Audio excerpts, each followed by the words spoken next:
Hello दोस्तों।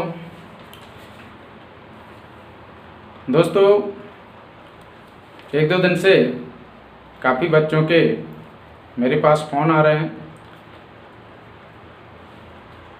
जिसमें वो अपने कन्फ्यूज़न को लेकर के कि इस ओपन बुक प्रणाली के द्वारा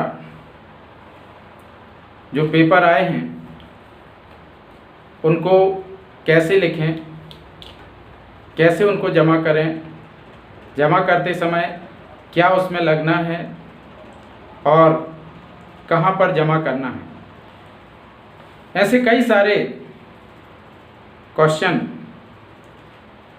रोज़ मेरे पास जो है तो आ रहे हैं।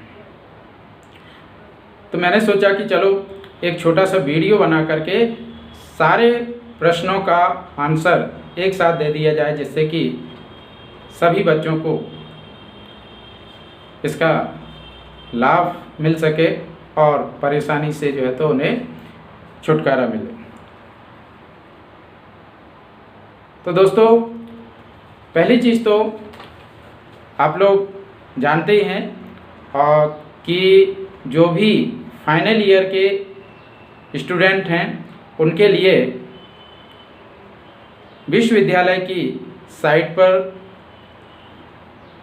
पेपर अपलोड कर दिए गए हैं और उन पेपर को आपको डाउनलोड कर लेना है और सारे पेपर एक साथ साइट पर हैं। तो उन पेपर को अपलोड करके अपने घर पर बुक्स को ओपन करके आपको बहुत अच्छे तरीके से आंसर तैयार करके लिखना है। प्रश्न उठता है कि लिखने के लिए कौन सा पेपर यूज़ करें। तो इसके लिए A4 साइज का कोई सा भी पेपर यूज़ कर सकते हैं, जिसमें फोटोकॉपी में प्रयोग होने वाला सादा प्लेन पेपर भी आप यूज़ कर सकते हैं, लाइनिंग वाले पेज भी आप यूज़ कर सकते हैं। कई स्टेशनरी वालों ने कंप्यूटर से एक सीट फ्रेम करके जो है तो उसको भी फ्रंट पेपर लगा करके, जो कि यूनिवर्सिटी की वेबसाइट पर फ्रंट पेज दिया गया है जो आपको लगाना है ना। ये पेज जो है विश्वविद्यालय की साइट पर अवेलेबल है। इसको आपको कॉपी के फ्रंट पेज पर लगाना है। तो कई लोग उसको लगा करके बाकायदा कॉपी के रूप में उसको बेच रहे हैं। तो यदि आपको लेना हो तो वो भी ले सकते हैं, और यदि नहीं लेना है तो सीधे सीधे आप A4 साइज के किसी भी पेपर पर अपने आंसर को लिख सकते हैं। दूसरा आपको ध्यान ये रखना है कि स्वाभाविक सी बात है, आप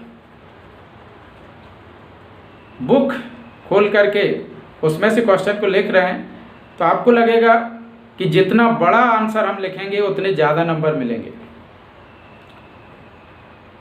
तो ऐसा नहीं है। यहाँ पर आपको संक्षिप्त में सारगर्भित आंसर देना है। चूँकि आपको घर में पेपर करने को दिया गया है तो ये सब जानते हैं कि आप कितना भी लिख सकते हैं। इसीलिए यहाँ पर विश्वविद्यालय के द्वारा 16 पृष्ठ की जो है यहाँ पर सीमा निर्धारित की गई है कि अधिकतम 16 पृष्ठ में ही आपको आंसर देना है। एक सब्जेक्ट का 4 क्वेश्चन का जो आंसर आपको देना है, 5 क्वेश्चन का जो आंसर आपको देना है वो आपको 16 पृष्ठ में ही देना है। अब वो पृष्ठ आपके कोई से भी हो सकते हैं, लाइनिंग वाले हो सकते हैं, प्लेन हो सकते हैं, होना A4 साइज के चाहिए। जब आप आंसर को लिख करके कंप्लीट कर लेते हैं तो उस आंसर को 16 पृष्ठ की उस जो है पूरे एक साथ पिंच कर दीजिए और उसके साथ आपको 2 और अतिरिक्त कागज़ लगाने हैं, जिसमें एक तो आपका यही जो मैंने आपको फ्रंट पेज जो कि विश्वविद्यालय की साइट पर है ये बताया, ये आपको लगाना है ना, जिसमें आपको स्पष्ट रूप से विश्वविद्यालय का नाम लिखना है ना, महाराजा छत्रसाल बुंदेलखंड विश्वविद्यालय छतरपुर। इसके बाद अपने महाविद्यालय का नाम लिखना है, जैसे मान लीजिए पंडित मोतीलाल नेहरू विधि महाविद्यालय सागर रोड छतरपुर, है ना, ये इस महाविद्यालय की लॉ के स्टूडेंट के लिए है ना। इसी प्रकार से जो भी जिस महाविद्यालय के छात्र हैं, है ना, वो अपने महाविद्यालय का नाम लिखेंगे, अपनी कक्षा लिखेंगे, है ना, जैसे BA LLB 10th सेमेस्टर या LLB 6th सेमेस्टर। इसके बाद चौथे नंबर पर है छात्र का स्टेटस। इसमें आपको अपना स्टेटस लिखना है, अर्थात आप रेगुलर स्टूडेंट हैं या प्राइवेट स्टूडेंट हैं, या आप पिछले साल की ATKT जो है तो दे रहे हैं, या एक्स स्टूडेंट अर्थात भूतपूर्व छात्र हैं। तो ये आपको जो है चौथे क्लॉज में स्पष्ट रूप से लिखना है। इसके बाद आपको जो है 5वें नंबर पर विषय लिखना है कि किस विषय की वो कॉपी है।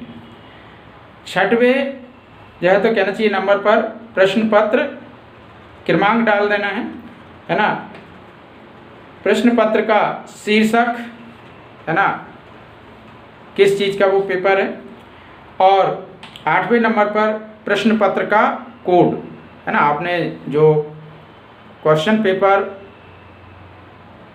जो है डाउनलोड किए हैं उसी में कोड भी दिया गया है, तो वो कोड आपको जो है तो 8वें नंबर पर डालना है। इसके बाद 9वें नंबर पर आपको स्पष्ट अंकों में बहुत अच्छे से अपना अनुक्रमांक अर्थात रोल नंबर जो है तो डालना है, और नीचे उसी के जस्ट नीचे जो है 9वें नंबर पर ही शब्दों में भी आपको स्पष्ट रूप से अपने रोल नंबर को लिखना है। 10वें नंबर पर आपको नामांकन क्रमांक अर्थात एनरोलमेंट नंबर जो है तो डालना है। 11वें नंबर पर प्रश्न पत्र का दिनांक डालना है कि किस दिनांक को जो है तो आपका प्रश्न पत्र आया। उत्तर पुस्तिका जमा करने की दिनांक, चूँकि 9 से लेकर के 14 के बीच में आप कभी भी अपनी उत्तर पुस्तिका को जमा कर सकते हैं। तो जिस तारीख को भी आप जमा कर रहे हैं, है ना, वो तारीख वो दिनांक आपको यहाँ पर 12वें नंबर पर इसमें सबमिट करना है, इसमें जो है तो लिखना है। 13वें नंबर पर यहाँ पर दिया गया है कि केंद्र पर जमा की गई उत्तर पुस्तिका के कुल प्रश्नों की संख्या, है ना, आपने कितने पेज में जो है तो अपने उत्तर दिए हैं, है ना, कितने पेज की आपने उत्तर पुस्तिका बनाई है, उसकी संख्या आपको लिखनी है। लेकिन उसमें जैसा कि मैंने पहले ही बताया कि अनिवार्यता मतलब स्पष्ट रूप से कहा जा रहा है कि अधिकतम 16 पृष्ठ की ही उत्तर पुस्तिका होगी। अधिकतम आपको 16 पृष्ठ ही लगाने हैं, है ना। और इसके पश्चात परीक्षार्थी को अपने सिग्नेचर करने हैं, है ना, जिससे कि आपने ऊपर जो जानकारी दी है वह सही है, इसका प्रमाणीकरण आप अपने हस्ताक्षर करके यहाँ पर देंगे। और एक तो ये दस्तावेज लगना है, दूसरा इसके साथ आपका दस्तावेज के रूप में लगना है आपका एडमिट कार्ड, आपका प्रवेश पत्र। तो प्रवेश पत्र और आपका ये फ्रंट पेज 2 पृष्ठ जो है तो आपको उस पर अतिरिक्त लगाने हैं, और साथ ही साथ आपकी 16 पृष्ठ की उत्तर पुस्तिका। इस प्रकार से ये आपको जो है तो प्रत्येक कॉपी के साथ, ध्यान रखिएगा, एडमिट कार्ड और फ्रंट पेज ये दोनों आपको एक साथ जो है तो सभी कॉपी के साथ नहीं लगाना, बल्कि प्रत्येक कॉपी के साथ लगाना है ना। जैसे आपके 4 सब्जेक्ट हैं तो चारों उत्तर पुस्तिकाओं के साथ आपको एडमिट कार्ड और फ्रंट पेज जो है तो लगाना है, क्योंकि वो कॉपी आपके अलग अलग सब्जेक्ट टीचर के पास जो है तो चेक होने के लिए भेजी जाएगी। तो वह कॉपी आपकी मिस ना हो, इसलिए आपको स्पष्ट रूप से या तो ये दोनों पृष्ठ है ना प्रत्येक कॉपी के साथ संलग्न करना है। इसके बाद अगला स्टेप आता है कि आप अपनी उत्तर पुस्तिका को जमा कहाँ पर करेंगे। तो अपनी उत्तर पुस्तिका को जमा करने के लिए वैसे तो निर्देश हैं कि आप अपने नियरेस्ट जो भी संग्रहण केंद्र हैं वहाँ पर जमा कर सकते हैं।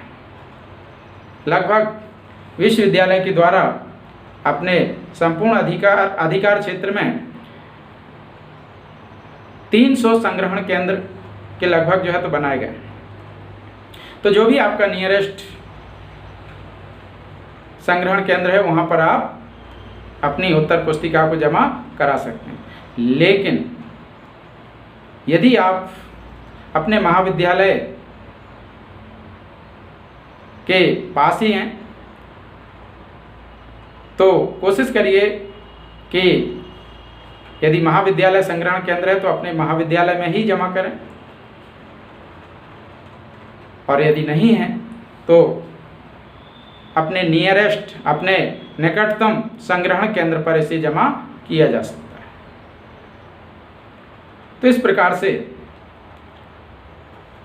ये छोटी सी जानकारी मेरे द्वारा यहाँ पर तैयार की गई है जिससे कि आपको यहाँ पर कोई समस्या ना हो। धन्यवाद, नमस्कार।